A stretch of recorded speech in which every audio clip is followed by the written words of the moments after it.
So Jesus was fully human and fully God. Let's unpack that a little bit further.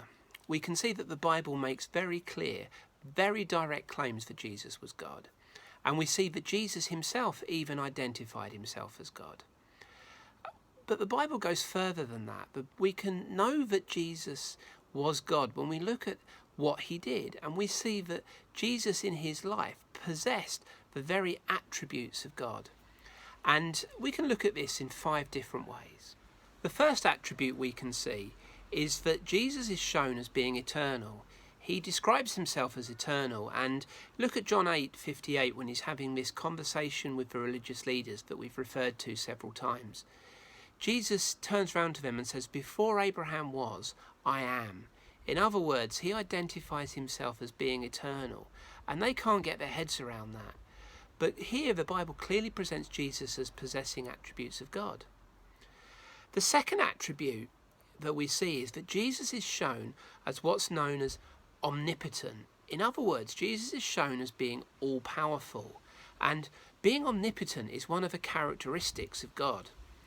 With Jesus, what we see is that sense of him being omnipotent and all-powerful can be seen in Matthew 8 when he speaks and he stills the storm, or when he takes a little boy's lunchbox in Matthew 14 and turns it into a feast for a crowd of 5,000, or at the wedding in Cana when he takes dirty water and turns it into the best wine possible. The Bible clearly presents that Jesus was omnipotent.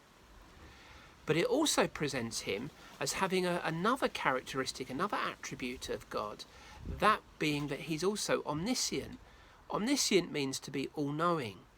And in Mark 2 verse 8, we see that Jesus knew the thoughts of the people who were coming towards him. And in John 6 verse 64, it also shows that he knew who would betray him. Jesus possessed the attributes of God of being all-knowing. But he also possessed the attributes of being what's called omnipresent. In other words, all-present. And some of these claims are a little bit indirect.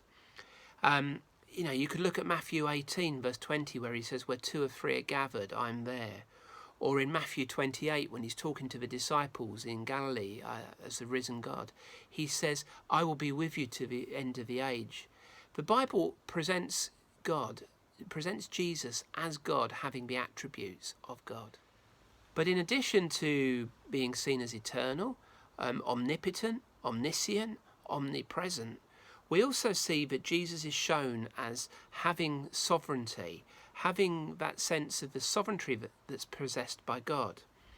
If you look at Mark 2, we see that Jesus has the authority to forgive sins. And you see in Matthew 5, he says, "You've heard it said this, but I say to you this."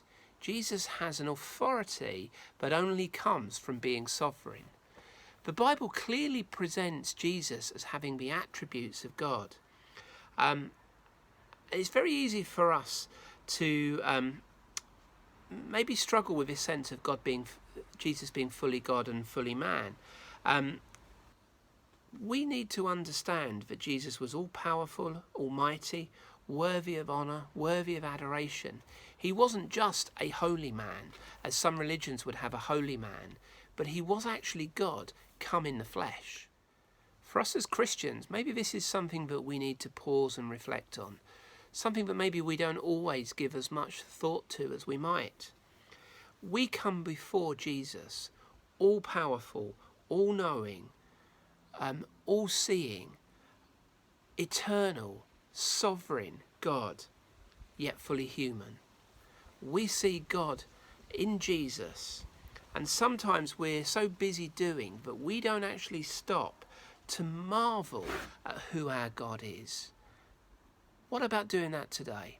What about stopping and actually going, wow, the Jesus who I pal up to sometimes and have this sense of him being my best friend is actually Almighty God.